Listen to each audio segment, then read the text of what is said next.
Baie welkom by Boekevat. Soos julle weet is Junie jeugmaand en dis my voorreg om vanaand uit 'n jongmens perspektief te gesels oor die vrug van die Gees, maar meer spesifiek getrouheid.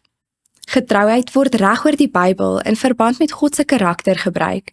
Dit dui op betroubaarheid, integriteit en lojaliteit. Iets hiervan sluit ook by konstantheid aan. In Spreuke 3 vers 3 skryf Salomo: Moenie dat jy tekort skiet aan liefde en getrouheid nie. Koester dit soos iets waardevols wat jy om jou nek dra. Skryf dit op die tafel van jou hart. Liefde word hier saam met getrouheid genoem, 'n eenheid.